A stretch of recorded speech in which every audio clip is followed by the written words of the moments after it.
Good morning मेरे class 10th के प्यारे वो लोग, कैसे हैं आप लोग। आशा करते हैं कि आप लोग ठीक होंगे और मन लगा के पढ़ाई कर रहे होंगे। तब वो लोग आज से हम लोग शुरू करने वाले हैं मैथ का क्लास, है ना।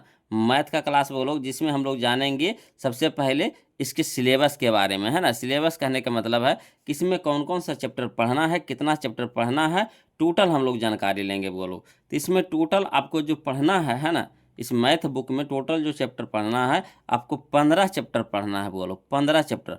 अब 15 के 15 चैप्टर आपको इम्पोर्टेंट है बोलो, है ना। सब VVI चैप्टर है ना। ये नहीं कि पहला चैप्टर पढ़ेंगे दूसरा चैप्टर नहीं पढ़ेंगे, दूसरा चैप्टर पढ़ेंगे तीसरा चैप्टर ना पढ़ेंगे, ऐसा नहीं है। टोटल चैप्टर आपको इम्पोर्टेंट है बोलो, और सभी चैप्टर से आपको एग्जाम में क्वेश्चन पूछा जाता है। इसीलिए है ना, टोटल चैप्टर चैप्टर हम लोग को पढ़ना है। अगर परीक्षा में अच्छा नंबर लाना है तो टोटल चैप्टर हम लोग को पढ़ना होगा। तो चलिए शुरू करते हैं, देखते हैं कौन कौन सा चैप्टर पढ़ना है। तो पहला चैप्टर का नाम है वो लोग हमारा, है ना। पहला चैप्टर का नाम हमारा है वास्तविक संख्या, है ना। पहला चैप्टर का नाम हमारा क्या है, वास्तविक संख्या यानी रियल नंबर। बहुत इंपॉर्टेंट चैप्टर है वो लोग, बहुत इंपॉर्टेंट चैप्टर है ना। इससे आपको एग्जाम में सब्जेक्टिव ऑब्जेक्टिव मिला करके समझिए आपको 12 से 15 नंबर का क्वेश्चन पूछता है पहला चैप्टर से सिर्फ आपको, है ना। 12 से 15 नंबर का आपका रखल है सब्जेक्टिव ऑब्जेक्टिव मिला करके। इसलिए बहुत ही इंपॉर्टेंट चैप्टर है। जो पहला चैप्टर हमारा है बहुत ही इंपॉर्टेंट चैप्टर है ना। दूसरा चैप्टर जो है हमारा वो हमारा है बहुपद है। क्या है, बहुपद है, जिसको हम लोग पोलिनोमियल बोलते हैं, है ना। ये भी बहुत ही अच्छा चैप्टर है बोलो। इससे भी आपको 5 से 7 नंबर का क्वेश्चन पूछा जाता है ना। 5 से 7 नंबर का क्वेश्चन, कभी कभी तो इससे ज़्यादा भी पूछा जाता है ना। मगर 5 से 7 नंबर हम आपको मिनिमम बता दिए कि 5 से 7 नंबर का क्वेश्चन पूछा जाता है परीक्षा में। उसके बाद देखिए तीसरा नंबर चैप्टर हमारा है दो चर वाले रैखिक समीकरण, है ना। दो चर वाले रैखिक समीकरण, ये भी बहुत इंपॉर्टेंट चैप्टर है बोलो, है ना। बहुत इंपॉर्टेंट चैप्टर है।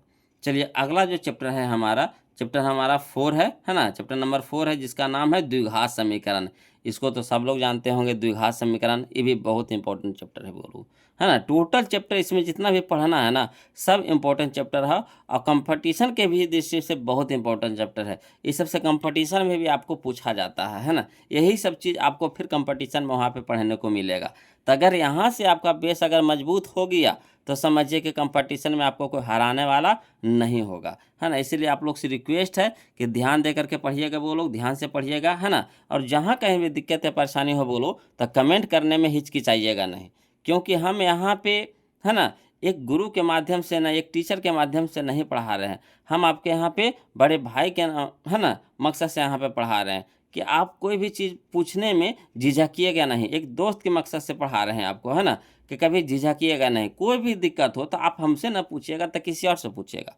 जब आप हमसे पढ़िएगा तो पूछिएगा किससे, हम ही से ना पूछिएगा। तो इसीलिए बहुत सारे लोग ऐसे होते हैं, है ना, कि हिचकिचाते हैं कि सर कैसे पूछे कैसे पूछे। आप कमेंट कीजिए, उसके बाद हम उसका जवाब देंगे। काहे नहीं जवाब देंगे, टेंशन नहीं लेना है वो लोग, है ना। हिचकिचाना नहीं है, घबराना नहीं है, बिंदास होकर पूछना है। देखिए अगला जो चैप्टर हमारा है चैप्टर नंबर 5, यह हमारा है समांतर श्रेणी बोलो। ये भी बहुत इंपॉर्टेंट चैप्टर बोलो, समांतर श्रेणी, है ना, बहुत इंपॉर्टेंट चैप्टर है। अगला जो चैप्टर हमारा है छठा नंबर है, यह हमारा है त्रिभुज है। इसी को हम लोग क्या बोलते हैं, ज्यामिति भी बोलते हैं, है ना। त्रिभुज को ही हम लोग क्या बोलते हैं, ज्यामिति बोलते हैं, ज्यामिति, है ना। तो जो छठा नंबर चैप्टर है हमारा क्या है, ज्यामिति है, यानी त्रिभुज, है ना। सातवां नंबर चैप्टर देखिए बोलो, सातवां नंबर चैप्टर हमारा क्या है, निर्देशांक ज्यामिति, है ना। निर्देशांक ज्यामिति, कोऑर्डिनेट ज्योमेट्री, है ना। ये भी बहुत इंपॉर्टेंट चैप्टर है बोलो। चलिए अगला जो चैप्टर देखते हैं, अगला चैप्टर, है ना। अगला चैप्टर हमारा होने वाला है, देखिए अगला चैप्टर हमारा है क्या, त्रिकोणमिति का परिचय। हम लोग इसी में त्रिकोणमिति सीखेंगे बोलो, है ना। त्रिकोणमिति का परिचय में हम लोग त्रिकोणमिति सीखेंगे पूरा, sine cos tan cosec sec cot, है ना। साइन का मान कॉस का मान टोटल चीज इसी में पढ़ेंगे। उसके बाद अगला है चैप्टर नंबर 9, जो हमारा है त्रिकोणमिति के कुछ अनुप्रयोग, है ना। त्रिकोणमिति के कुछ अनुप्रयोग, इसी का दूसरा नाम क्या है, ऊंचाई और दूरी, है ना। ऊंचाई और दूरी इसी चैप्टर का नाम है बोलो। अगला देखिए कि चैप्टर नंबर 10 जो है हमारा, उसको बोला जाता है वृत्त, है ना। जो चैप्टर नंबर 10 है ना, उसको क्या बोला जाता है, वृत्त बोला जाता है। यानी वृत्त के बारे में हम लोग जानेंगे, सर्कल के बारे में जानेंगे, है ना, चैप्टर नंबर 10 में। उसके बाद जो है 11वां चैप्टर है, 11वां चैप्टर उसका नाम है बोलो रचनाएं, है ना, कंस्ट्रक्शन यानी रचनाएं। फिर 12वां चैप्टर जो है हमारा है वृत्तों से संबंधित क्षेत्रफल, है ना, वृत्तों से संबंधित क्षेत्रफल। उसके बाद जो 13वां चैप्टर हमारा है ना, 13वां जो चैप्टर हमारा है यह है बोलो आपका पृष्ठीय क्षेत्रफल तथा आयतन, है ना, पृष्ठीय क्षेत्रफल तथा आयतन। इसी में हम लोग क्या पढ़ेंगे, शंकु, बेलन, घन, घनाभ सब इसी में पढ़ेंगे बोलो। इसके बाद जो 14वां चैप्टर हमारा है ना, सांख्यिकी है ना, सांख्यिकी है। इसी में हम लोग क्या पढ़ेंगे, माद, माध्यिका, बहुलक ये सब निकालने के लिए सीखेंगे। उसके बाद जो हमारा 15वां चैप्टर है, जो हमारा लास्ट नंबर चैप्टर है, इसका नाम है प्रायिकता नाम है बोलो। इसमें हम लोग ताश के बारे में जानेंगे, लूडो छक्का के बारे में जानेंगे, है ना, रुपया पैसा के बारे में जानेंगे, सब इसी में जानेंगे बोलो, है ना। तो बहुत ही मज़ेदार, टोटल के टोटल इसमें मज़ेदार चैप्टर है बोलो। अगर मन लगा के पढ़िएगा ना तो बहुत ही मज़ा आएगा, बहुत मज़ा आएगा बोलो। एक एक चैप्टर ऐसा है ना कि अगर आप ध्यान से पढ़ना शुरू कर दीजिएगा ना तो लगेगा ना कि कब ख़त्म हुआ कब शुरू हुआ पता नहीं चलेगा बोलो। बहुत ही, है ना, मज़ेदार चैप्टर है। अब देखिए, पढ़ के देखिए मज़ा आता है कि नहीं आता है ना। और लास्ट में ज़रूर कमेंट करके बताइएगा बोलो कि वीडियो कैसा लगा, है ना। तो चलिए हम लोग क्या करते हैं, सबसे पहले हम लोग शुरू करते हैं पहला चैप्टर, है ना। पहला चैप्टर हम लोग शुरू करेंगे, पहला चैप्टर हम लोग शुरू करेंगे, है ना। चलिए हम लोग क्लास शुरू कर देंगे, है ना, ये नहीं कि हम लेट करेंगे, शुरू कर देंगे क्लास। पहला चैप्टर हम लोग शुरू करते हैं, है ना। तो पहला चैप्टर का नाम क्या है बोलो, वास्तविक संख्या, है ना, वास्तविक संख्या यानी रियल नंबर्स, है ना। आज हम लोग इसी का पहले परिचय जानेंगे बोलो कि जो वास्तविक संख्या है, जो है ना, चैप्टर का नाम है वास्तविक संख्या, इसमें हम लोग को पढ़ना क्या क्या है। तो इससे जो रिलेटेड जो फार्मूला है ना, सबसे पहले हम उस फार्मूला के जानेंगे, नियम के जानेंगे। तब जब चैप्टर में घुसेंगे ना तो एक एक चैप्टर आसानी से बनेगा, है ना, एक भी क्वेश्चन आपसे छूटेगा नहीं बोलो, आसानी से बनेगा। तो देखिए, जब तक कि आपको थ्योरी कंप्लीट नहीं होगा, है ना, थ्योरी कंप्लीट नहीं होगा तो डायरेक्ट हम आपको मैथ बताना शुरू कर दें, है ना, तो आपको ऊपरी ऊपरी पार करेगा बोलो, बाउंस करना शुरू कर देगा, है ना। और जब उसको आप गहराई से समझ जाइएगा तो फिर एक एक पॉइंट आप बेहतर तरीक़ा से, अच्छी तरीक़ा से समझते चलिएगा, है ना। तो क्या करना है, सबसे पहले हम लोगों को कि इसके बारे में थोड़ा जानकारी ले लेते हैं, है ना, थोड़ा जानकारी ले लेते हैं। थोड़ा कहने का मतलब इतना जान जाएंगे, है ना, कि हमारा टोटल के टोटल मैथ बन जाएगा। हम लोग को मैथ है बनने से ना मतलब बोलो, है ना। तो इतना हम लोग पढ़ लेंगे कि टोटल के टोटल मैथ बन जाएगा। तो चलिए शुरू करते हैं हम लोग वास्तविक संख्या यानी रियल नंबर, है ना। तो इसमें हम लोग सबसे पहले जानेंगे, क्या जानेंगे, संख्या के प्रकार, कि संख्या होता है कितना तरीका से, है ना, संख्या के प्रकार जानेंगे, है ना, संख्या के प्रकार जानेंगे, संख्या होता है कितना तरीका से। तो इसका पहला तरीका है बोलो, है ना, पहला तरीका है क्या, प्राकृत संख्या, जिसको हम लोग क्या बोलते हैं, नेचुरल नंबर। पहला नंबर जो संख्या के प्रकार में पहला नंबर है वह हमारा क्या है, प्राकृत संख्या यानी नेचुरल नंबर। तो प्राकृत संख्या के परिभाषा तो सबको जानते होंगे, है ना, सबको जानते होंगे। ऐसा नहीं है कि कोई ऐसा लोग नहीं होंगे जो नहीं जानते होंगे, सबको जानते होंगे। तो देखिए इसका परिभाषा हम आपको बता रहे हैं, है ना। गिनती की संख्या को प्राकृत संख्या कहते हैं, है ना, कहते हैं गिनती की संख्या को प्राकृत संख्या कहते हैं। अब गिनती शुरू कहाँ से होता है, ये तो सबसे बड़ी पॉइंट है। गिनती शुरू होता है कहाँ से, तो गिनती हम लोग कहाँ से शुरू करते हैं गिनना, तो हम लोग गिनती शुरू करते हैं 1 2 3 4 5 6, है कि ना। तो यानी परिभाषा इसी से बन गई आपको कि एक से हम लोग शुरू करते हैं, गिनना शुरू कर देते हैं एक से, है ना। तो वही कहा गया है यहाँ पे कि गिनती की संख्या को प्राकृत संख्या कहते हैं। या फिर इसका दूसरा परिभाषा क्या होता है, इसका दूसरा परिभाषा भी हम लोग जानेंगे बोलो कि जो संख्या, है ना, जो संख्या एक से शुरू होती है ना, कहाँ से शुरू होती है, एक से, यानी जो संख्या एक से शुरू होती है और उसका अंत नहीं होता है उसे प्राकृत संख्या कहते हैं। आया समझ में बात को, कि कहाँ से शुरू करेंगे हम लोग, एक से शुरू करेंगे और उसका अंत होगा तो कहिएगा सर कहियो न होगा, कितनों गिनते रह जाइए आपका ज़िंदगी ख़त्म हो जाएगा मगर गिनती ख़त्म नहीं होगा, है ना। तो उसी को क्या बोलते हैं, प्राकृत संख्या, जो एक से शुरू होती है और उसका अंत नहीं होता है उसे प्राकृत संख्या कहते हैं। तो कहिएगा आए सर प्राकृत संख्या को हम लोग तो गिनेंगे, इतना इतना है कि गिन ही नहीं सकते हैं।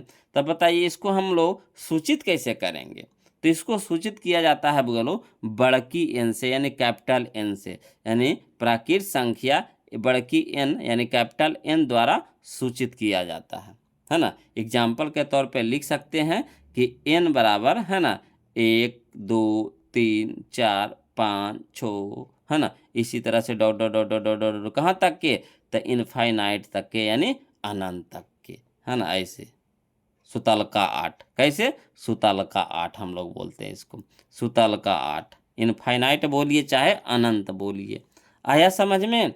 कोई दिक्कत नहीं ना। अब यहीं से बोलो आपका ऑब्जेक्टिव बनना शुरू हो गया, है ना, यहीं से आपका ऑब्जेक्टिव बनना शुरू हो गया, है ना। और सब्जेक्टिव में भी आपको काम आएगा, ऑब्जेक्टिव में भी काम आएगा। टोटल हम आपको पढ़ा देंगे, वो लोग सब्जेक्टिव भी पढ़ाएंगे और ऑब्जेक्टिव भी पढ़ाएंगे, घबराना नहीं है। बस खाली आपको यही बताना है कि वीडियो कैसा लग रहा है, कमेंट करके यही बताइएगा, बस आपका यही करना है। और ज़्यादा हो तो वीडियो को लाइक कर दीजिएगा, और जो अभी तक चैनल को सब्सक्राइब नहीं किया है तो प्लीज़ चैनल को सब्सक्राइब कर दीजिएगा। अब देखिए ऑब्जेक्टिव कैसे बनेगा, तो कहेगा सबसे छोटी प्राकृत संख्या बताइए, या फिर निम्नलिखित में से सबसे छोटी प्राकृत संख्या कौन है। तो कौन होता है बोलो सबसे छोटी प्राकृत संख्या, तो सबसे छोटी प्राकृत संख्या 1 है, सबसे छोटी प्राकृत संख्या 1 है। और सबसे बड़ी प्राकृत संख्या कौन है, तो इनफाइनाइट है यानी अनंत है ना, इनफाइनाइट है यानी अनंत है।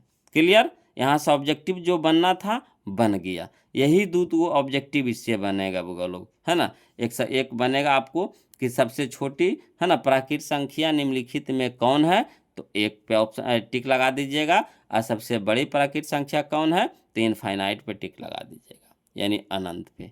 क्लियर? कोई दिक्कत नहीं ना। अब चलिए हम लोग चलेंगे संख्या के दूसरा प्रकार की ओर, है ना, संख्या के दूसरा प्रकार की ओर। तो देखिए संख्या के दूसरा प्रकार कौन सा है, तो संख्या के दूसरा प्रकार है हमारा लोग पूर्ण संख्या, है ना। दूसरा प्रकार को हम लोग क्या बोलते हैं, पूर्ण संख्या बोलते हैं, यानी होल नंबर बोलते हैं, है ना। क्या बोलते हैं, पूर्ण संख्या यानी होल नंबर। तो देखिएगा बोलो इसका परिभाषा समझिएगा, है ना। कहता है जब शून्य यानी जीरो, है ना, जब शून्य यानी जीरो को प्राकृत संख्या के परिवार में मिला दिया जाता है, इस प्रकार बनी संख्या को पूर्ण संख्या कहते हैं। कोई दिक्कत है ना, कोई दिक्कत है नहीं ना जी। चलिए तो यही बात पे वीडियो को लाइक कर दीजिए, एगो अच्छा सा प्यारा सा दिल भेज दीजिए तब वो लोग, है ना। देखिए फिर से समझिए परिभाषा, कहता है जब शून्य यानी जीरो को प्राकृत संख्या के परिवार में मिला दिया जाता है, इस प्रकार बनी संख्या को पूर्ण संख्या कहते हैं। बोलो इसे डब्लू है ना द्वारा सूचित किया जाता है, बड़की डब्लू, बड़की कैपिटल कैपिटल है ना, कैपिटल डब्लू है ना, कैपिटल लेटर वाला बड़की डब्लू। क्लियर है ना। तो कहेगा पूर्ण संख्या शुरू कहाँ से होता है, तो लिख सकते हैं डब्लू बराबर क्या लिख सकते हैं, तो 0 1 2 3 4 5 6 इसी तरह से डॉट डॉट कहाँ तक के, अनंत तक के, यानी सुतल का 8 तक के, कहाँ तक के, सुतल का 8 तक के, यानी अनंत तक के, है ना। तो देखिए 1 से लेकर के अनंत तक गया, वो हमारा क्या हो गया, प्राकृत संख्या हो गया। इसमें हम लोग क्या किए, जीरो मिला दिए, क्या किए, जीरो मिला दिए, तो क्या बन गया, पूर्ण संख्या बन गया। यानी यही कहा जा रहा है कि जब शून्य को प्राकृत संख्या के परिवार में मिला दिया जाता है, इस प्रकार बनी संख्या को पूर्ण संख्या कहते हैं। कोई दिक्कत नहीं ना, दिक्कत रहेगा वो लोग हिचकिचाइएगा नहीं, किस चीज़ के लिए, तो कमेंट करने के लिए, कमेंट जरूर कीजिएगा तभी तो सीखिएगा, है ना। चलिए अब इसमें देखिए ऑब्जेक्टिव कैसे बनेगा बोलो, तो इसमें ऑब्जेक्टिव आपका बनेगा कि सबसे छोटी पूर्ण संख्या बताइए, है ना, यानी निम्नलिखित में सबसे छोटी पूर्ण संख्या कौन है। तो सबसे छोटी पूर्ण संख्या कितना है बोलो बताइए, तो आप खुदे बताइए, तो कितना है जी, तो 0। हम समझ गए, सब लोग सीख गए, सब लोग सीख गए, हम समझ रहे सब लोग सीख गए है ना। और सबसे बड़ी पूर्ण संख्या 3 फाइनाइट। चलिए सीख गए ना, यहाँ तक कोई दिक्कत नहीं ना है लोग। तो चलिए अब हम लोग अगला देखेंगे, है ना, 3 नंबर देखेंगे, है ना, 3 नंबर यानी तीसरा प्रकार हम लोग देखेंगे। तो देखिए तीसरा प्रकार है हमारा सम संख्या, कौन सा है, सम संख्या, जिसको हम लोग इंग्लिश में बोलते हैं इवन नंबर, है ना, इवन नंबर यानी सम संख्या। तो चलिए सम संख्या की परिभाषा सबसे पहले हम लोग जानते हैं। तो कहता है जो संख्या, है ना, 2 से पूर्णतः विभाजित हो जाती है उसे सम संख्या कहते हैं, है ना। जो संख्या 2 से पूर्णतः विभाजित हो जाती है उसे सम संख्या कहते हैं। कोई दिक्कत नहीं ना। अब देखिए 2 से पूर्णतः विभाजित होने का मतलब कि 2 से हम भागा लगा दें। तो 2 से भागा अगर लगा दीजिए 6 में, 2 से भागा लगा दीजिए 6 में, तो 2 तिया के 6 कट गया कि नहीं। तो 6 हमारा क्या हो जाएगा, सम संख्या हो जाएगा। अगर पूरा पूरी भागा नहीं लगेगा तो सम संख्या नहीं होवेगा। तब बताइए 2 से भागा लगा रहे हैं, 2 में लगेगा कि नहीं, तो 2 भी लग जाएगा। 4 लगेगा कि नहीं, तो 4 भी लग जाएगा। 6 लगेगा कि नहीं, तो 6 भी लग जाएगा। 8 लगेगा कि नहीं, 8 भी लग जाएगा। तो इसी तरह से हो जाएगा बोलो कहाँ तक के, अनंत तक के। क्लियर। तो हम लोग सम संख्या कहाँ से शुरू करेंगे, तो 2 से शुरू करेंगे, यानी 2, 4, 6, 8 इसी तरह से बढ़ते कहाँ तक जाएंगे, तो अनंत तक जाएंगे। जब संख्या अनंत तक होगा बोलो तो सम संख्या भी कहाँ तक जाएगा, अनंत तक ही जाएगा, है ना। अब देखिए इसका एक और रूप होता है ना, सम संख्या का एक और रूप होता है। ये तो हमारा बउआ वाला रूप हो गया। अब तो हम लोग भैया हो गए, है ना। अब तो हम लोग भैया हो गए, तब भैया वाला भी तो जानना पड़ेगा, है ना, भैया वाला भी तो जानना पड़ेगा। तो देखिए भैया वाला कौन रहा है, क्वेश्चन में आपको ये नहीं पूछेगा, क्वेश्चन में आपको ये पूछेगा, इस तरह से देगा। तो सम संख्या का दूसरा रूप क्या है हमारा, है तो 2m के भी रूप में रह सकता है ना, 2m+2 के भी रूप में रह सकता है, 4m के रूप में रह सकता है, इस तरह से, है ना। तो कहिएगा ये m कौन चीज़ है सर, तो m के जगह पे आप कोई भी, है ना, प्राकृत संख्या दे सकते हैं, है ना। जैसे देखिए m के जगह पे हम 1 रख के देखते हैं। तो m के जगह पे 1 रखेंगे तो 2 गुना 1 m, 2m है, यानी 2 गुना m है ना, यानी 2m है। तो 2 गुना m, तो m के जगह 1 रख रहे हैं, तो 2 गुना 1 तक कितना हो गया, 2। तो 2 हमारा क्या हो गया, सम संख्या हुआ कि नहीं हुआ। तो इस तरह से भी आपको दे सकता है। तो दोनों तरीका से याद रखिएगा, है ना। 2, 4, 6, 8 डॉट डॉट कहाँ तक के, अनंत तक के, या फिर 2m+2, है ना, 4m, इस तरह से सम संख्या रह सकता है। क्लियर। अब देखिए ऑब्जेक्टिव कैसे बनेगा। तो ऑब्जेक्टिव बनेगा आपको, देखिए कहेगा कि सबसे छोटी सम संख्या निम्नलिखित में से कौन है, तो कौन हो जाएगा। तो सबसे छोटी सम संख्या होता है वो लोग हमारा 2 होता है, और सबसे बड़ी सम संख्या हमारा होगा इनफाइनाइट यानी अनंत होगा। क्लियर। अब चलिए हम लोग जानेंगे अब अगला विषम संख्या के बारे में, है ना। चौथा नंबर जो हमारा चौथा, है ना, संख्या का जो प्रकार है, चौथा नंबर कौन सा है, विषम संख्या है, यानी ऑड नंबर, है ना, ऑड नंबर। तो देखिए इसका परिभाषा भी हम लोग जानेंगे। तो देखिए इसका परिभाषा क्या कहता है कि जो संख्या, है ना, उसी का उल्टा कर दीजिए, सम का उल्टा कर दीजिए। तो जो संख्या 2 से पूर्णतः विभाजित नहीं होती है उसे विषम संख्या कहते हैं, है ना। जो संख्या 2 से पूर्णतः विभाजित नहीं होती है उसे विषम संख्या कहते हैं। क्लियर।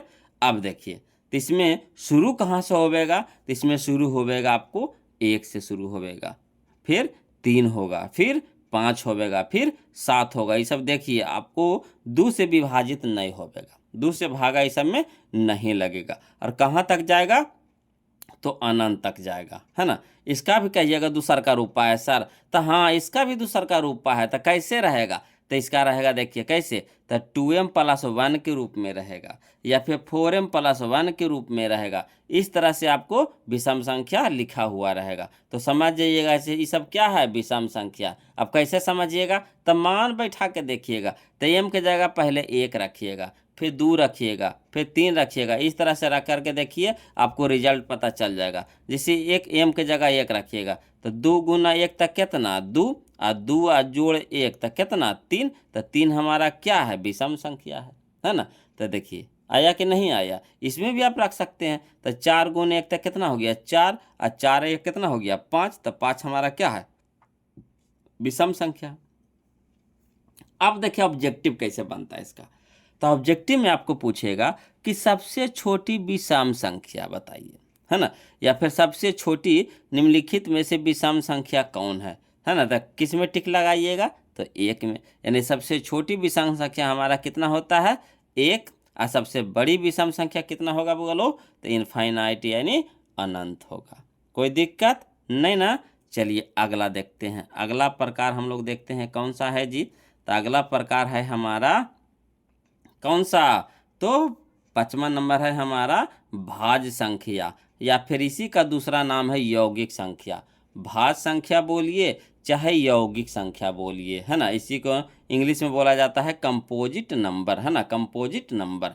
तो देखिए इसका परिभाषा भी हम लोग जानेंगे। बोलो, कहता वैसी संख्या, है ना, वैसी संख्या जो एक और स्वयं के अलावा, है ना, वैसी संख्या जो एक और स्वयं के अलावा अन्य किसी संख्या से विभाजित हो, भाज्य संख्या कहलाता है। माने एक से तो कटवे करे, अपने आप से तो कटवे करे, एक अलावे भी केरो और से कटे, माने दूसरा संख्या से कटे, तो उसी को बोला जाता है भाज्य संख्या, यानी कटने वाला संख्या, है ना। तो कौन हो जाएगा, तो सबसे शुरू हो जाएगा हमारा 4 से, तो 4 होगा, 6 होगा, 8 होगा, 9 होगा, 10 होगा, इसी तरह से कहाँ तक जाएगा, तो अनंत तक जाएगा, है ना। तो कहिएगा एक होवेगा सर, तो नहीं, एक नहीं होवेगा जी।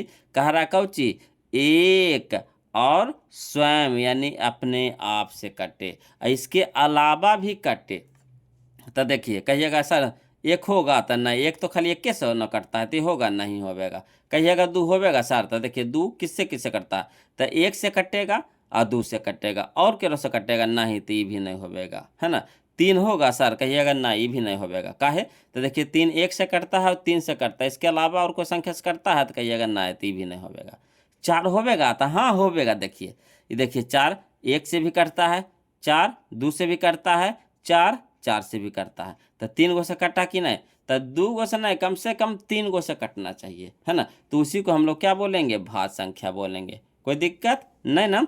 तो कहाँ से शुरू होगा भाज्य संख्या जी, तो 4 से, तो 4 6 8 9 10, इसी तरह से डॉट डॉट डॉट कहाँ तक के, अनंत तक के जाएंगे। तो कहेगा कि बताइए तो सबसे छोटी भाज्य संख्या कौन है, तो कहिएगा 4 है जी, 4 है जी, 4 है जी, है ना। सबसे छोटी भाज्य संख्या कौन है जी, तो 4 है जी। और सबसे बड़ी भाज्य संख्या कौन है जी, तो 8 है जी। 8 कहते हैं, ये सुतलका 8 है जी, है ना, लग रहा 8 है मगर कौन 8 है, तो सुतलका 8 है, यानी इनफाइनाइट इसको बोलेंगे, अनंत बोलेंगे, है ना, अनंत है। सबसे बड़ी भाज्य संख्या अनंत यानी इनफाइनाइट, और सबसे छोटी भाज्य संख्या 4।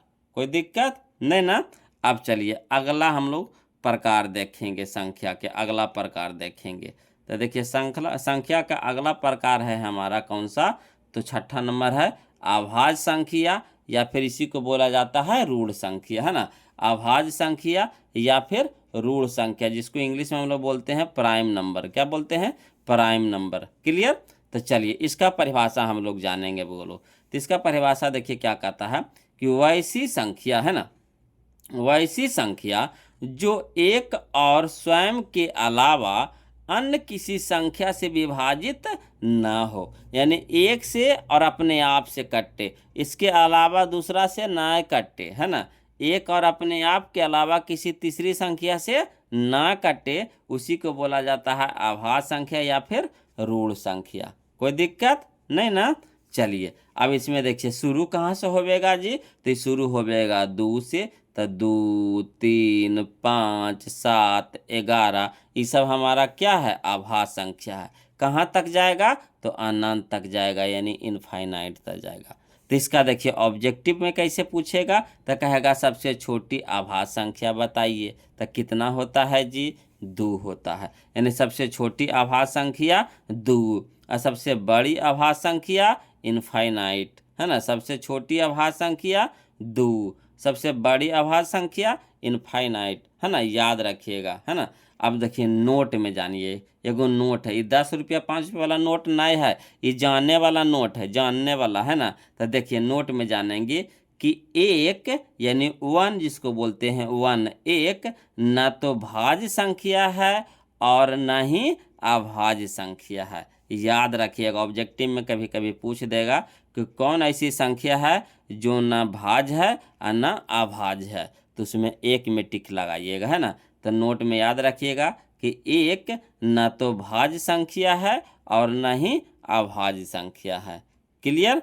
अब देखिए इसमें पॉइंट करके समझते हैं। बोलो अगला पॉइंट देखिए क्या है। अगला कहता है एकमात्र सम अभाज्य संख्या। एकमात्र सम भी है और अभाज्य भी है। तो एकमात्र सम अभाज्य संख्या कौन है? तो 2 है ना।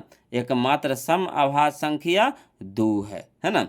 अब देखिए इसमें ऑब्जेक्टिव में आपको पूछ देगा, है ना। क्या पूछेगा कि 1 से 50 तक कुल कितनी अभाज्य संख्या है। 1 से 50 तक कुल कितनी अभाज्य संख्या है। तो डायरेक्ट यहाँ से याद कर लीजिए, वहाँ पे टिक लगा दीजिएगा कि 1 से 50 तक कुल 15 अभाज्य संख्या है ना। 1 से 50 तक कुल कितनी अभाज्य संख्या है? तो 15। तो कहेगा आए जी 1 से 100 तक के कै गो है जी? 1 से 100 तक के कै गो है? तो याद रखिएगा 1 से 100 तक कुल है ना 25 अभाज्य संख्या है। ऑब्जेक्टिव के लिए सब याद रखिएगा लोग, है ना। वहाँ पे आपको दिमाग नहीं लगाना पड़ेगा, और नहीं याद रहेगा तो वहाँ पे पूरा लिखिएगा, फिर उसमें से खोजिएगा। खोजते खोजते बिहान हो जाएगा, है ना। परीक्षा में समय छूटेगा अलगे, है ना। कि क्वेश्चन आप जान रहे हैं समय वे नहीं, तब छोड़ के भागी आओ का। क्वेश्चन तो वहाँ देरी करता है, तुरंत टाइम हुआने के बाद छीना छीनी चालू, 15 मिनट पहले ही कॉपी छीनाए लगता है। तो उससे हम पहले बना के कहीं ना बैठ जाएंगे। तो यहीं से याद करते चलेंगे कि 1 से 50 तक में कुल कै गो अभाज्य संख्या? तो 15 गो। और 1 से 100 तक में कुल कै गो अभाज्य संख्या? तो 25 गो। क्लियर। चलिए अब अगला हम लोग जानेंगे, है ना। तो अगला जो है हमारा क्या है? 7वां नंबर है जो हमारा क्या है? तो 7वां नंबर जो है जो हमारा सह अभाज्य संख्या है ना। सह अभाज्य संख्या जिसको हम लोग बोलते हैं को प्राइम नंबर, है ना। को प्राइम नंबर। तो देखिएगा समझिएगा। बोलो कहता है वैसी दो संख्या, है ना, जिसका मासा यानी HCF 1 हो सह अभाज्य संख्या कहलाता है। याद हो गया। वैसी दो संख्या, वैसी दो संख्या, दो गो, है ना। वैसी दो संख्या जिसका मासा यानी HCF 1 हो सह अभाज्य संख्या कहलाता है। यानी जिसको मासा निकालेंगे और 1 निकल जाए तो सह अभाज्य संख्या होगा, है ना। तो आपको क्वेश्चन में देगा कि निम्नलिखित में से कौन सा युग्म सह अभाज्य संख्या है। निम्नलिखित में से कौन सा युग्म, युग्म होता है जोड़ा, है ना, कौन सा युग्म, है ना, सह अभाज्य संख्या है। तो वहाँ पे आपको मासा निकालना पड़ेगा। तो मासा कैसे निकालते हैं? तो देखिए यहाँ पे लिए हम कौन कौन संख्या? तो 2 और 3 लिए हैं, ये हमारा क्या है? सह अभाज्य संख्या है। 5 और 6 लिए हैं, ये भी हमारा क्या है? सह अभाज्य संख्या है। देखिए कैसे। तो देखिए पहला वाला चलिए, तो 2 से, है ना, भागा लगाइए। किस में? 3 में। मासा निकालने में क्या करते हैं? भागे ना लगाते हैं। तो 2 से भागा लगाइए। कई बार लगेगा? एक बार। तो कितना यहाँ लिखा जाएगा? 2 लिखा जाएगा, घट के कितना आ जाएगा? 1। अब पूरा पूरी कटा नहीं। तो फिर क्या करेंगे? 1 से भागा लगाएंगे। किस में? 2 में। तो 2 में भागा लगाएंगे। तो 1 भागे 2 तो कितना? 1 के 2 बार पढ़ेंगे तो 2 हो गया। 2 नीचे लिखा गया, कट गया, यानी मासा हमारा कितना आ गया? 1 आ गया। तो ये हमारा क्या हो गया? सह अभाज्य संख्या हो गया, है ना। याद रहेगा। चलिए अगला देखते हैं। चलिए अगला देखते हैं, वो लोग समझिएगा। अगला देखिए है हमारा, अगला है हमारा 8वां नंबर जुड़वा अभाज्य संख्या। कौन सा अभाज्य संख्या? जुड़वा अभाज्य संख्या, है ना। जुड़वा अभाज्य संख्या, जुड़वा अभाज्य संख्या यानी साथे साथे रहेगा। देखिए कैसे जुड़वा अभाज्य संख्या किसको कहते हैं? कहता है वैसी दो अभाज्य संख्या जिसके बीच का अंतर 2 हो, है ना। वैसी दो अभाज्य संख्या जिसके बीच का अंतर 2 हो जुड़वा अभाज्य संख्या कहलाता है। क्लियर। अब देखिए इसको एग्जाम्पल में देखिए कौन कौन सा लेंगे। तो 2 गो अभाज्य संख्या ऐसा लेना है जिसके बीच का अंतर कितना होना चाहिए? 2 होना चाहिए। तो देखिए हम ले लिए कौन कौन? तो 3 और 5 ले लिए। कितना ले लिए? 3 और 5। तो देखिए बीच का अंतर है कि नहीं? 2। देखिए तो 5 में से 3 घटाएंगे कितना हो जाएगा? 2। तो बीच का अंतर 2 है, यानी हमारा क्या है? ये जुड़वा अभाज्य संख्या। 5 और 7 ले लिए तो हमारा क्या हो जाएगा? जुड़वा अभाज्य संख्या हो जाएगा। क्लियर। तो इसी तरह से आप, है ना, एग्जाम्पल में और भी चाहिएगा तो रख सकते हैं, है ना। अगला देखिए है, अगला यानी 9वां नंबर है हमारा पूर्णांक संख्या। क्या है? पूर्णांक संख्या, जिसको हम लोग बोलते हैं इंटीजर्स नंबर, है ना, इंटीजर्स नंबर्स। तो देखिए इसका परिभाषा हम लोग जानेंगे। तो इसका परिभाषा देखिए क्या कहता है कि जब धनात्मक संख्याएं ऋणात्मक संख्याएं और शून्य को आपस में मिलाया जाता है तो इस प्रकार बनी संख्या को पूर्णांक संख्या कहते हैं। क्लियर? जब धनात्मक संख्या, ऋणात्मक संख्या और शून्य को आपस में मिलाया जाता है तो इस प्रकार बनी संख्या को पूर्णांक संख्या कहते हैं। क्लियर? आज हो गया परिभाषा। अब देखिए इसमें थोड़ा सा पॉइंट समझ लीजिए कि पूर्णांक संख्या को जर्मन भाषा में जहलीन, है ना, जहलीन कहा जाता है। पूर्णांक संख्या को जर्मन भाषा में जहलीन कहा जाता है ना, जिसका अर्थ होता है गिनना। जिसका अर्थ क्या होता है? गिनना। पूर्णांक संख्या का मतलब क्या होता है? गिनना। कहाँ? तो जर्मन भाषा में, है ना, जर्मन भाषा में। जर्मन भाषा में इसको क्या बोला जाता है? जहलीन। और जहलीन का मतलब क्या होता है? गिनना। इसीलिए पूर्णांक संख्या को आई या फिर जिड द्वारा सूचित किया जाता है ना। पूर्णांक संख्या को किससे किससे? तो आई से भी सूचित किया जाता है और जेड से भी सूचित किया जाता है। तो काहे किया जाता है जेड से? तो वही यहाँ पे बता दिए हम आपको। क्लियर? तो लिख सकते हैं आई या जेड बराबर, है ना, क्या? तो पहले ऋणात्मक संख्या, तो ऋणात्मक संख्या हम ले लिए, जैसे -3, -2, -1। फिर ले लिए धनात्मक संख्या, है ना, धनात्मक संख्या इधर है, धनात्मक संख्या ले लिए, ऋणात्मक संख्या ले लिए और जीरो के ले लिए। अब सबको आपस में मिला दिए तो ये हमारा पूरा क्या बन गया? ये पूरा बन गया पूर्णांक संख्या बन गया। यानी धनात्मक संख्या, ऋणात्मक संख्या और शून्य को आपस में मिला दिया जाता है तो इस प्रकार बनी संख्या को क्या कहा जाता है? पूर्णांक संख्या कहा जाता है। क्लियर? अब चलिए अगला देखते हैं। हम समझते चलना है बोलो। और जहाँ कहीं भी थोड़ा सा भी दिक्कत या परेशानी हो न प्लीज़ कमेंट कीजिएगा, प्लीज़ शर्माइएगा नहीं, है ना। इतना तो प्लीज़ करते हैं जी, बताइए इतना कौन प्लीज़ प्लीज़ करेगा? कोई करेगा नहीं ना। लेकिन हम प्लीज़ बोलो, कमेंट जरूर कीजिएगा ना, प्लीज़ जी प्लीज़, है ना। तो अगला देखिए क्या है ना, 10 नंबर देखिए हमारा क्या है? परिमेय संख्या है। बोलो क्या है? परिमेय संख्या, जिसको हम इंग्लिश में बोलते हैं रेशनल नंबर्स, है ना, रेशनल नंबर्स। तो देखिए इसका परिभाषा हम लोग जानेंगे। इसका परिभाषा क्या है कि जो संख्या p/q के रूप में हो, जो संख्या p/q के रूप में हो, है ना, और ब्रैकेट में लिख दीजिएगा p/q, जहां q नॉट इक्वल टू 0, यानी q के जगह पे 0 नहीं होना चाहिए, q की जगह पे 0 नहीं होना चाहिए। अगर 0 से भागा देंगे कोई भी संख्या में तो 0 ना बना देता है जी, है ना। तो परिमेय संख्या रहेगा नहीं ना, वो तो खत्म ना हो जाएगा।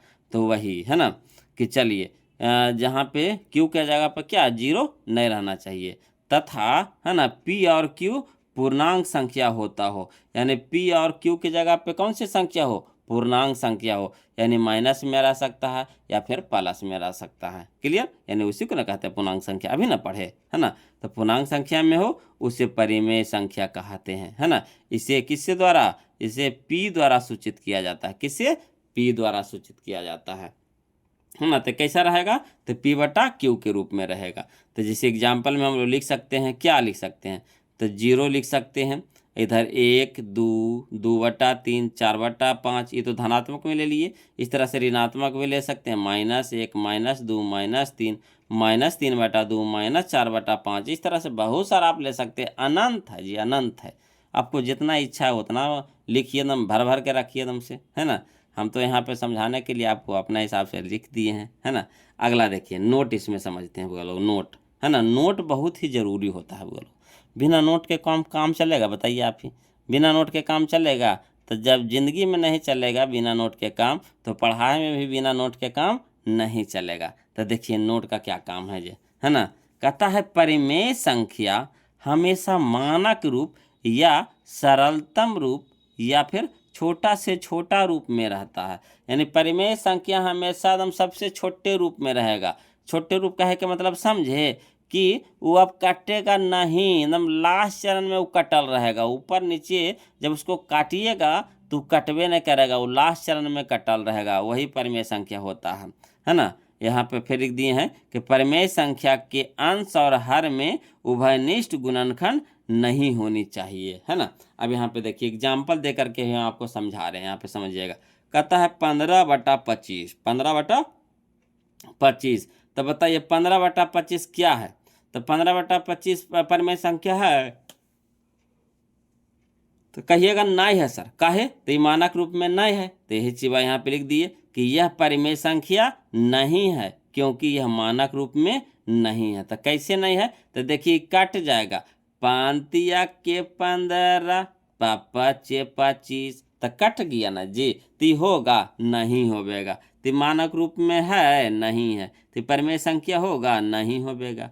तो वही चीज़ है बोलो। और यहाँ देखिए 3/5, तो होगा 3/5। कहिएगा ये बिल्कुल होगा सर, काहे? तो यह परिमेय संख्या है क्योंकि यह मानक रूप में है। अब इसके बाद ये कटवे नहीं करेगा, ये लास्ट चरण में कटल है, इसके बाद अब कटेगा नहीं, सबसे छोटे रूप में है ये है, तभी कटवे नहीं करेगा। तो यही हमारा परिमेय संख्या है। तो पहचान जाइएगा परिमेय संख्या, तो कहिएगा हाँ सर। कोई दिक्कत है जी? नहीं ना?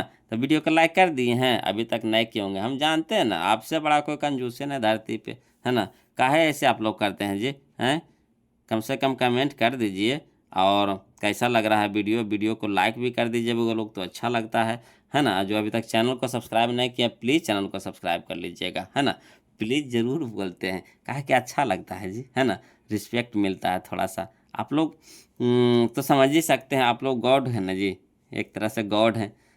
आप ही के हिसाब से तो हम लोग चलते हैं जी। आप अगर नहीं पढ़िएगा तो हम लोग को पढ़ाने का वैल्यू रहेगा नहीं, ना रहेगा। तो आप लोग समझिए कि ये एक तरह से ईश्वर की अब रूप न है, बच्चे यीशु भगवान होते हैं, है ना?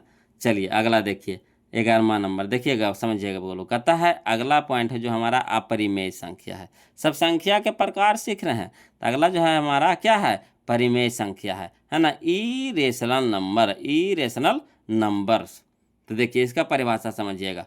कहता है जिस संख्या का पूरा पूरा वर्गमूल नहीं निकलता है, अर्थात दशमलव के अंकों में वर्गमूल निकलता है, उसे अपरिमेय संख्या कहते हैं। आया समझ में? आया समझ में? जब जिसको रूट से बाहर निकालिएगा अब पूरा पूरी नहीं निकलेगा, तो हमारा क्या हो जाएगा? अपरिमेय संख्या हो जाएगा। जैसे आप ले लीजिए, कौन सा? तो जैसे आप ले लीजिए √4 ले लीजिए, तो √4 तो हमारा निकल जाएगा, कितना में निकल जाएगा? 2 में निकल जाएगा। तो निकल गया, तो होगा हमारा परिमेय संख्या नहीं होवेगा, है ना? और वही ले लिया, ये तो नहीं होवेगा। इसको ले लीजिए √5 को ले लीजिए, निकलेगा बाहर? कहियो नहीं निकलेगा। तो हमारा क्या हो जाएगा? परिमेय संख्या हो जाएगा। तो जिसको हम रूट से बाहर नहीं निकालेंगे, है ना, तो वो हमारा क्या हो जाएगा? अपरिमेय संख्या हो जाएगा। जैसे आप ले सकते हैं माइनस में, है ना, √5 माइनस में, आगे माइनस रहेगा, है ना, अंदर में ना आगे में। अब -√5 -√3 -√2 √5 √7, इसी तरह से डॉट डॉट कहाँ तक जाएंगे? अनंत तक जा सकते हैं। क्लियर? अब चलिएगा समझिएगा बोलो, अगला पॉइंट हम लोग समझेंगे, है ना? अगला पॉइंट, अगला जो है हमारा 12वां नंबर है, जो हमारा वास्तविक संख्या है, जिस चैप्टर को हम लोग पढ़ रहे हैं, या फिर अगला जो डिटेल से हम लोग पढ़ेंगे, है ना, उसी के बारे में है। चलिए तो देखिए, जो 12वां नंबर है हमारा क्या है? वास्तविक संख्या यानी रियल नंबर है। तो देखिए इसका परिभाषा समझिएगा कि परिमेय संख्याओं और अपरिमेय संख्याओं को मिलाने से बनी संख्या को वास्तविक संख्या कहते हैं। यानी परिमेय संख्या और अपरिमेय संख्या दोनों को मिला देंगे, है ना, इससे बना जो संख्या बनेगा वो क्या हो जाएगा? हमारा वास्तविक संख्या हो जाएगा। यानी कहने का मतलब है कि सभ्य संख्या क्या हो गया? वास्तविक संख्या हो जाएगा। चाहे वह रूट में रहे, चाहे वह बटा में रहे, चाहे वह माइनस में रहे, चाहे वह प्लस में रहे, सब हमारा क्या हो जाएगा? है ना, वास्तविक संख्या हो जाएगा। वास्तविक संख्या को आर से सूचित किया जाता है, बड़की आर से। किससे? बड़की आर से। यानी बड़की आर बराबर लिख सकते हैं 0 1 2 -1 -2, है ना, 2/3 4/5 -2 3/2 √2 -√2। इस तरह से आप जितना चाहिए उतना लिख सकते हैं, है ना। इतना है बोलो कि आप लिखते लिखते थक जाइएगा, फिर भी नहीं झरेगा, है ना, इतना है। अब चलिए इसका नोट, फिर देखिए नोट है, बिना नोट के काम नहीं चलेगा बुआ लोग, इसीलिए नोट बहुत ज़रूरी है बुआ लोग। बिना नोट का कोई काम चलता है जी? नहीं। अब सिक्का रुपया नहीं चलता, अब नोट चलता है ना। देखते हैं धीरे धीरे सिक्का वो ख़त्म होते जा रहा है। पहले 25 पैसा चलता था, 10 पैसा चलता था, 20 पैसा चलता था, है ना।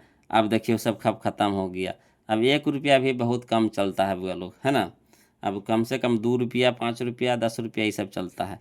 इसलिए देखिए धीरे धीरे अब सिक्का समझिए कि खत्म होने वाला है।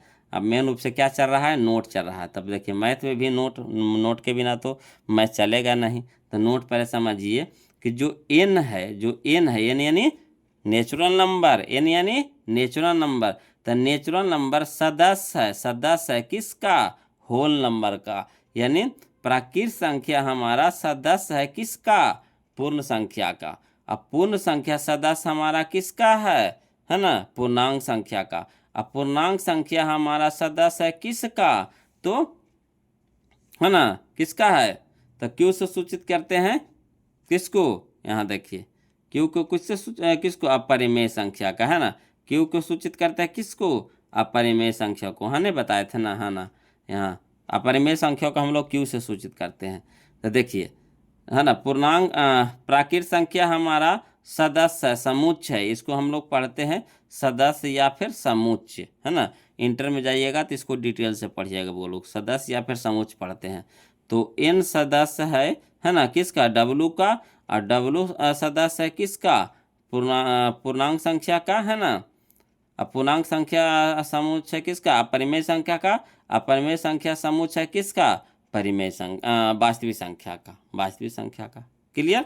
तो यहाँ पे देखिएगा, समझिएगा कि पॉइंट में यहाँ पे समझिएगा कि दो परिमेय संख्या के बीच, है ना, अनंत परिमेय संख्या होता है। ऑब्जेक्टिव में भी पूछा जाता है, वो लोग याद रखिएगा कि दो परिमेय संख्या के बीच अनंत परिमेय संख्या होता है। इस तरह से अगला पॉइंट समझिएगा कि दो परिमेय संख्या के बीच अनंत अपरिमेय संख्या होता है ना। ये सब पॉइंट जरूर याद रखिएगा, ऑब्जेक्टिव इसी से बनेगा बोलो, है ना। अगर ध्यान से एकदम चैप्टर पढ़ लिए, ध्यान से जो है ना परिचय क्लास पढ़ लिए, तो समझिए कि लगभग आपका ऑब्जेक्टिव क्वेश्चन इसी से क्लियर हो जाएगा।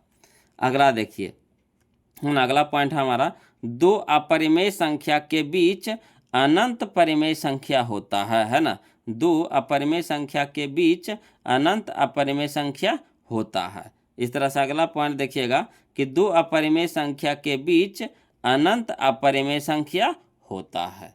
अगला पॉइंट है ना, शून्य रहित को मतलब क्या, शून्य वाला नहीं, जीरो वाला नहीं, शून्य रहित एक परिमेय संख्या और एक अपरिमेय संख्या का गुणनफल अपरिमेय संख्या होता है। आया समझ में। शून्य रहित यानी बिना शून्य वाला, अगर शून्य वाला रहेगा, जीरो रहेगा, तो क्या हो जाएगा, जीरो ना बना देगा सबको, है ना। तो ना, शून्य रहित एक परिमेय संख्या और एक अपरिमेय संख्या का गुणनफल अपरिमेय संख्या होता है। जैसे मान लीजिए कि शून्य रहित हम एगो परिमेय संख्या ले लिए, तो परिमेय संख्या हम 2 ले लिए, ठीक, और एगो अपरिमेय संख्या हम √5 ले लिए।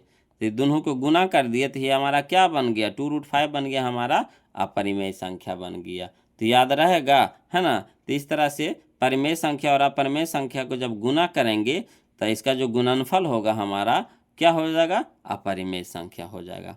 क्लियर। अब चलिए अगला पॉइंट समझते हैं, है ना, ध्यान देते चलिएगा बोलो। अगला देखिए, अब रेकरिंग वाला भी क्वेश्चन आपको ऑब्जेक्टिव में पूछता है, बोलो रेकरिंग वाला, है ना, या फिर ऑब्जेक्टिव हो चाहे सब्जेक्टिव हो, रेकरिंग वाला, है ना, पूछता है। तो देखिए इसका रेकरिंग वाले संख्या को P/Q के रूप में व्यक्त करना, इस तरह से देगा आपको, है ना, P/Q के रूप में व्यक्त करने के लिए देगा। तो देखिए कैसे व्यक्त करिएगा। तो पहला नंबर में हम आपको सिखाए हैं क्या, कि 0.4 पर रेकरिंग है ना, 0.4 पर रेकरिंग है। तो कुछ नहीं करना है, पहले जो अंक है ना वो लोग, जो अंक है ना उसको लिख दीजिए। तो दशमलव के बाद कितना अंक है, तो 4 है। दशमलव के बाद एन, दशमलव के बाद यानी एन। तो दशमलव के बाद देखिए कितना अंक है, एगो अंक है, तो कौन है, तो 4 है, तो 4 को लिख दीजिए।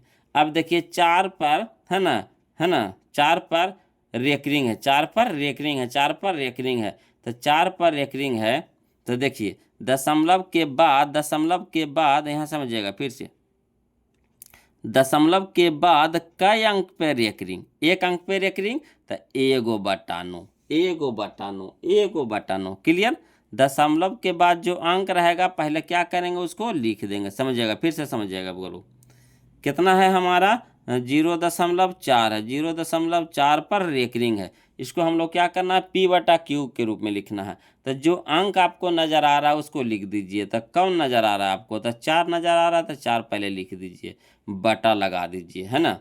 अब दशमलव के बाद इधर देखना है कि दशमलव के बाद कई अंक पे रेकरिंग है। तो 1 अंक पे रेकरिंग है। कई अंक पे रेकरिंग है, 1 अंक पे, खाली 4 पन्ना है तो 1 अंक पे रेकरिंग है, तो 1/9 लगा दीजिए, 1/9। यही हमारा हो गया 4/9। इसी तरह से देखिए अगला दूसरा नंबर समझिएगा, कहता है 0.44 पर रेकरिंग, 0.44 पर रेकरिंग। तो यहाँ देखिए जो अंक है उसको पहले लिख दीजिए।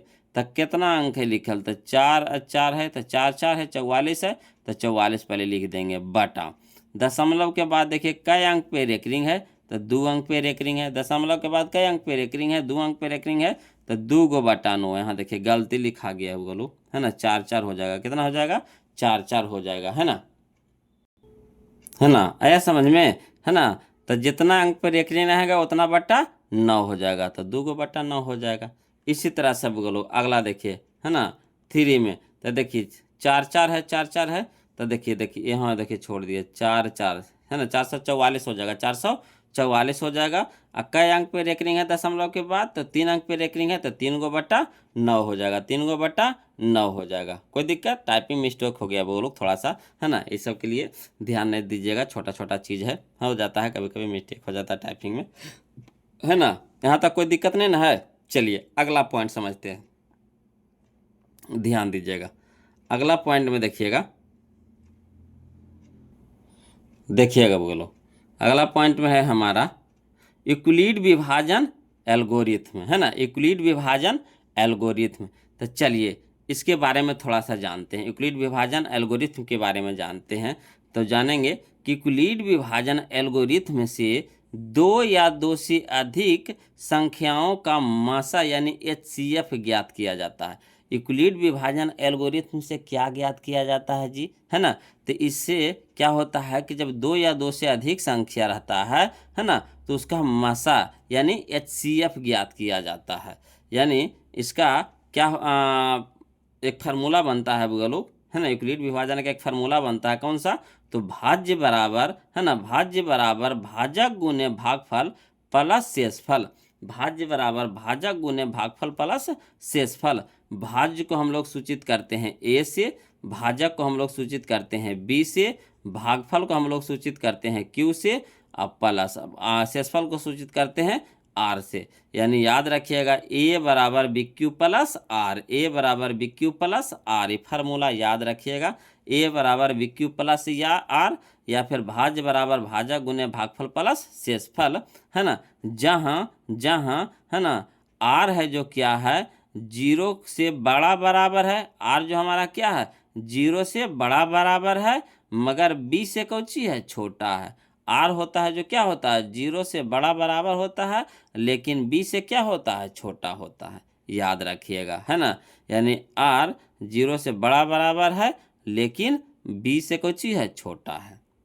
अब देखिए एक और स्टार है बोलो, एक और स्टार है, इसको भी समझ जाइए, है ना। ये फार्मूला है, याद रखिएगा, पहली संख्या गुने दूसरी संख्या बराबर मासा गुने लसा, है ना। पहली संख्या गुना दूसरी संख्या बराबर मासा गुने लसा। ये सब फार्मूला आपको याद कर लीजिएगा, काहे कि क्वेश्चन में आने वाला है वो लोग, है ना। अगला वीडियो में हम चैप्टर शुरू कर देंगे इसका, है ना, उसमें आप देखिएगा टोटल फार्मूला आने वाला है। इसलिए आप लोग से रिक्वेस्ट है ये सब को क्या कीजिए, एकदम याद कर लीजिए, अच्छी तरह से समझ लीजिए। जहाँ कहीं भी दिक्कत है परेशानी होता है तो कमेंट करके पूछ लीजिए वो लोग, फिर से हम इसको समझा देंगे, है ना। ऐसे तो है ना बहुत बेहतर तरीक़ा से यहाँ पे लिखा गया है, समझ सकते हैं आप। एक बार 2 बार नहीं समझ में आता है तो फिर कमेंट कीजिए। तो इसको याद रखिएगा, पहली संख्या गुने दूसरी संख्या बराबर मासा गुने लासा। इसी में क्या करेगा कि, है ना, पहली संख्या पूछ देगा, पहली संख्या बराबर बताइए। तो पहली संख्या बराबर क्या हो जाएगा मासा गुने लासा, मासा गुने लासा। अब बटा में क्या हो जाएगा पहली संख्या, ये बटा में चल जाएगा, गुना वाला भागा में चल जाएगा। तो पहली संख्या बराबर हो जाएगा मासा गुने लासा बटा दूसरी संख्या। अगर दूसरी संख्या के बारे में पूछ दिया तब, दूसरी संख्या के बारे में पूछ दिया तब तो दूसरी संख्या बराबर वही हो जाएगा मासा गुने लासा, मासा गुने लासा, अब बटा में पहली संख्या, बटा में क्या हो जाएगा पहली संख्या, ये बटा में हो जाएगा। इसी तरह से कभी पूछ देगा मासा बराबर बताइए, तो लासा को क्या कर देंगे इधर भागा में ले आएंगे। अगर लासा को पूछ दिया तो मासा को इधर भागा में ले आएंगे। इस तरह से आप 4 फार्मूला इससे बना सकते हैं। क्या फार्मूला? 4 फार्मूला। क्लियर? एक बार पहली संख्या उपटी जाएगा, एक बार दूसरी संख्या उपटी जाएगा, एक बार पहले मासा इधर आएगा, एक बार कुछ हो जाएगा लासा इधर आएगा। इस तरह से आप बना सकते हैं। 4 फार्मूला बनेगा, एक फार्मूला से 4 फार्मूला, है ना। यहाँ पे हम मेन फार्मूला यहाँ पे लिख दिए हैं बोलो। अब 4 फार्मूला बनाना आपका काम है ना। चलिए अगला देखिए, समझिएगा, इसको याद रखिएगा। ऑब्जेक्टिव के रूप में सब आता है बोलो। नोट है, नोट जानवे करते हैं कितना खतरनाक होता है, और नोट के बिना काम नहीं होता है। इसलिए नोट को क्या कर लीजिएगा, तुम याद कर लीजिएगा। देखिए याद रखिएगा, पहला पॉइंट में देखिए क्या है कि 2 लगातार प्राकृत संख्या के मासा कितना होता है जी, तो 1 होता है जी, है ना। 2 लगातार प्राकृत संख्या के मासा कितना होता है जी, 1 होता है जी। बताइए याद रहेगा ना बगलो। 2 लगातार प्राकृत संख्या का मासा कितना होता है बगलो, तो 1 होता है। याद रहेगा ना। चलिए अगला पॉइंट समझते हैं। कहता है 2 लगातार सम संख्या के मासा बताइए, है ना। 2 लगातार सम संख्या के मासा कितना होता है जी, तो 2 होता है। कितना होता है, 2 होता है। याद रहेगा ना। चलिए अगला देखते हैं। अगला पॉइंट है हमारा कि 2 लगातार विषम संख्या के मासा कितना होता है बगलो, तो 1 होता है ना। 2 लगातार विषम संख्या के मासा 1 होता है। अगला देखिए बोलो, अगला पॉइंट है, सब जरूरी याद रखिएगा। इसी पे तुम पूरा समझिए, ऑब्जेक्टिव आपका क्लियर होने वाला है बोलो। चलिए अगला पॉइंट ध्यान दीजिएगा, समझिएगा। देखिए अगला पॉइंट है हमारा, ये तो हो गया। अगला देखिए पॉइंट है कि यदि ए तथा बी, यदि ए तथा बी 2 अभाज्य संख्या है, यदि ए तथा बी 2 अभाज्य संख्या है तो उनका लासा बराबर, है ना। तो लासा क्या हो जाता है, तो अभाज्य संख्या तो कटता नहीं है ना, कटेगा नहीं, तो गुना हो जाता है। बोलो क्या हो जाता है, गुना सा हो जाता है। तो ए तथा बी दोनों अभाज्य संख्या है, तो ए गुना बी हो जाएगा, यानी दोनों क्या हो जाएगा, गुना हो जाएगा। जैसे मान के चलिए कि यहाँ पे 2 तथा 3 है का मासा, अगर लासा पूछ रहा, क्या कर रहा, 2 तथा 3 का, है ना। 2 तथा 3 अभाज्य संख्या है, तो 2 तथा 3 का 2 अभाज्य संख्या, उसका लासा तो कितना हो जाएगा, 3 दूनी के 6 हो जाएगा, है ना। तो याद रहेगा ना। तो इसी तरह से बोलो, यदि ए तथा बी 2 अभाज्य संख्या है तो उनका लासा, है ना, क्या हो जाएगा, तो ए बी हो जाएगा, यानी ए गुना बी हो जाएगा, यानी ए बी हो जाएगा। अगला पॉइंट देखिए, याद रखिएगा बोलो। कहता किसी, है ना, संख्या का इकाई अंक, यदि किसी संख्या का इकाई अंक 0 पर तभी समाप्त होगी जब उस संख्या की अभाज्य गुणनखंड में 2 तथा 5 दोनों हो, है ना। 2 तथा 5 दोनों, ये सब पॉइंट याद रखिएगा। कहेगा इकाई स्थान 0 पर समाप्त होगा, है ना। निम्नलिखित क्या इस तरह से दे देगा, क्या छो, है ना, का इकाई स्थान 0 पर समाप्त होगा, तो नहीं होगा। काहे, जब इसको अभाज्य गुणनखंड तोड़िएगा तो कितना आएगा, 2 गुना 3 आएगा, 2 गुना 3 आएगा। तो 2 और 5 दोनों होना चाहिए, 2 और 5 दोनों होना चाहिए। तो यहाँ 2 तो है मगर 5 है नहीं है, तब बताइए 0 पर समाप्त होगा, नहीं होगा, है ना। तो वही 0 पर समाप्त होने के लिए क्या चाहिए, 2 तथा 5 दोनों चाहिए। याद रहेगा ना। चलिए अगला देखते हैं। आगे देखिए हम लोग समझेंगे। अगला देखिए दशमलव प्रसार के बारे में जानते हैं ना, दशमलव प्रसार के बारे में जानेंगे। बोलो दशमलव प्रसार के बारे में, इस पे भी बहुत ही क्वेश्चन आता है बोलो दशमलव प्रसार से, है ना। तो याद रखिएगा, दशमलव प्रसार 2 तरह के होता है। क्या तरह के, 2 तरह के। पहला है हमारा शांत दशमलव प्रसार और दूसरा है हमारा अशांत दशमलव प्रसार, है ना। पहला है हमारा शांत दशमलव प्रसार और दूसरा है हमारा अशांत दशमलव प्रसार, है ना। शांत को ही बोला जाता है अवसानी, है ना। अशांत को बोला जाता है अनवसानी, है ना। शांत को बोला जाता है क्या, अवसानी। अशांत को बोला जाता है क्या, अनवसानी। तो चलिए इसका परिभाषा जानते हैं। तो पहले हम लोग जानेंगे किसका, तो पहले हम लोग जानेंगे शांत दशमलव का, है ना, शांत दशमलव का। तो कहता है किसी भिन्न के हर के गुणनखंड करने पर, है ना, किसी भिन्न के हर के गुणनखंड करने पर यदि उसमें केवल 2, 5 या फिर दोनों ही गुणनखंड के रूप में आते हैं तो वह शांत दशमलव होता है। आया समझ में? देखिए, जब भिन्न आप लिख रहे हैं तो भिन्न में ऊपर होता है अंश, ऊपर होता है अंश, है ना, और नीचे होता है हर। जैसे आप P बटा Q ले लिए तो P हमारा क्या हो गया? अंश हो गया, और Q हमारा क्या हो गया? हर हो गया। क्लियर? या फिर आप लिख लीजिए 3/5, 3/8 ले लीजिए, 3/8, तो 3 हमारा क्या हो गया? अंश हो गया, और 8 हमारा क्या हो गया? हर हो गया। तो हर से हमको मतलब है, किससे हमको मतलब है? हर से। हमको 3 से मतलब नहीं है, हमको किससे मतलब है? हर से मतलब है।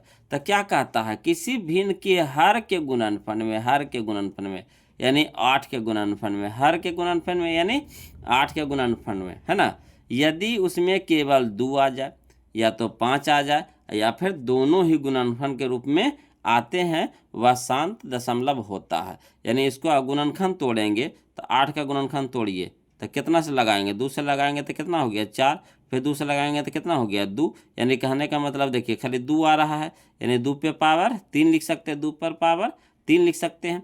तो 2 आया कि नहीं आया? 2 आया कि नहीं? तो 2 आ गया, यानी हमारा क्या हो जाएगा? 8 हमारा शांत हो जाएगा। यानी जो यहाँ पे जो लिखा हुआ है क्या हो जाएगा? हमारा ये शांत हो जाएगा, है ना। तो सिर्फ हर को देखना, इसको देखिए तोड़िएगा तो इसको कैसे लिख सकते हैं? 5 के स्क्वायर, तो हमारा क्या हो जाएगा? शांत हो जाएगा। इसको देखिए कैसे हो जाएगा, तो 2 गुने 5 लिख सकते हैं कि नहीं? 10 को, तो 2 और 5 आया, दोनों आ गया, तो हमारा क्या हो जाएगा? शांत हो जाएगा। क्लियर? तो इस तरह से आप याद रख सकते हैं। अगला देखिए, अगला है हमारा क्या? अशांत अनबसानी, अशांत दशमलव प्रसार, है ना। दूसरा नंबर क्या है? अशांत दशमलव प्रसार। इसको बोलते हैं अनबसानी, अनबसानी, है ना। तो देखिए इसको कैसे पहचान करेंगे? कहता यदि हर के गुणनखंड में 2 या 5 के अलावा कोई अभाज्य गुणनखंड जैसे 3, 7, 11 आदि आता है तो वह अशांत दशमलव होता है। आया समझ में? कि या तो 2 रह जाए या तो 5 रह जाए, है ना। इसके अलावे या तो 3 आ जाए, 7 आ जाए, 11 आ जाए, है ना, तो हमारा क्या हो जाएगा? अशांत हो जाएगा। कहाँ? तो हर के स्थान पे। सिर्फ आपको हर देखना, अंश से हमको मतलब नहीं है। जैसे देखिए 13/9 ले लिए, कितना ले लिए? 13/9 ले लिए। तो जब 9 को तोड़िएगा तो 9 को तोड़िएगा तो कितना से टूटेगा? तो 3 तिया के 9, यानी इसको लिख सकते हैं 3 के स्क्वायर, तो हमारा क्या हो जाएगा? अशांत हो जाएगा। क्या हो जाएगा? अशांत हो जाएगा। 24 के ले लीजिए, तो 24 के आप तोड़िए तो देखिए 2 से लगाइए 12 हो गया, फिर 2 से लगाएंगे कितना हो जाएगा? 6, फिर 2 से लगाएंगे कितना हो गया? 3। तो देखिए इसको लिख सकते हैं 2 पे पावर 3 गुने कितना? 3। तो देखिए 2 तो आया मगर साथ में क्या आ गया? 3 आ गया। साथ में क्या आ गया? 3 आ गया। तो हमारा क्या हो जाएगा? अशांत हो जाएगा। क्या हो जाएगा? अशांत हो जाएगा। क्लियर? तो इस तरह से आप चेक कर सकते हैं, है ना। किससे हमको मतलब है? याद रखिएगा, सिर्फ हमको हर से मतलब है। किससे मतलब है? तो हर से मतलब है। हर को ही चेक करना है ना। अगर पहले कटता है, अगर कटने वाला हो तो पहले उसको काट के छोटे कर देंगे, पहले काट के उसको क्या करेंगे? छोटे कर देंगे, उसके बाद चेक करिएगा, है ना। ऐसा ऐसा भी कभी क्वेश्चन देगा कि कटने वाला रहेगा, तो सबसे पहले उसको क्या करेंगे हम लोग? है ना, परिमेय संख्या के रूप में ले आएंगे, है ना, यानी P/Q के रूप में ले आना है ना। सबसे सरलतम रूप में, है ना, सबसे छोटका रूप में ले आना है। उसके बाद उसको चेक करना है कि शांत है कि अशांत है। क्लियर? अब चलिए फिर है वो लोग नोट है, फिर है नोट। नोट तो जरूरी है वो लोग, बिना नोट के काम नहीं चलेगा, बिना नोट के काम नहीं चलेगा। तो नोट तो बहुत ज़रूरी है, समझिए वो लोग। अब इसमें यूज होने वाला फार्मूला है, इसको याद रखिएगा वो लोग। कहता है ए पे पावर एम गुना ए पे पावर एन, है ना। ए पर पावर एम गुना ए पर पावर एन का फार्मूला होता है ए पर पावर एम प्लस एन, ए पर पावर एम प्लस एन। इसी तरह से दूसरा नंबर फार्मूला क्या है कि ए पर पावर एम भागे ए पर पावर एन। तो इसको याद रखिएगा कि ए पर पावर एम भागे ए पर पावर एन का फार्मूला होता है ए पर पावर एम माइनस एन, है ना।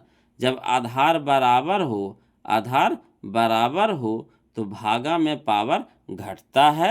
आधार बराबर हो यानी बेस बराबर हो तो गुना में पावर जुटता है, गुना में पावर जुटता है, भागा में पावर घटता है, याद रखिएगा।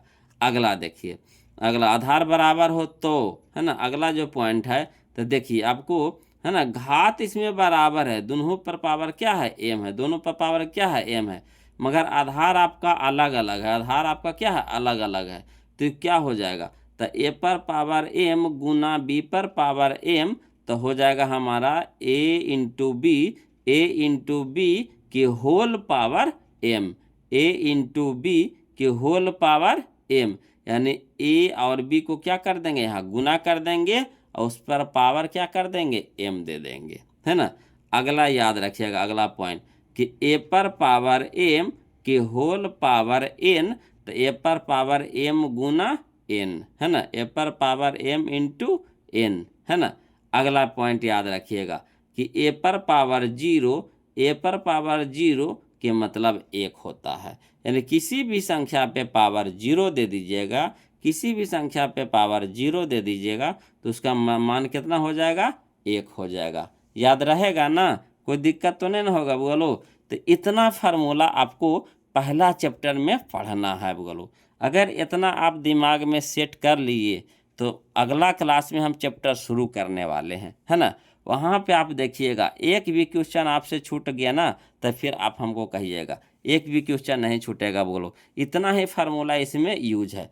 अब हम लोग ज़्यादा काहे ला पढ़ेंगे, इसमें पढ़ना बहुत है, इतना इसमें पढ़ना है ना थ्योरी, है ना, कि बहुत ज़्यादा है, तो उतना हम लोग क्या पढ़ेंगे, हमको जितना से काम चल जाए, है ना, जो हमको परीक्षा अच्छा से निकाल दे उतना ही ना ज़रूरत है। अब हमको इसका महारथी बनना है, मैथ का महारथी नहीं ना बनना है, हमको एग्ज़ाम निकालना है, एग्ज़ाम में हमको अच्छा नंबर निकालना है ना, है ना, टोटल हमसे बन जाना चाहिए।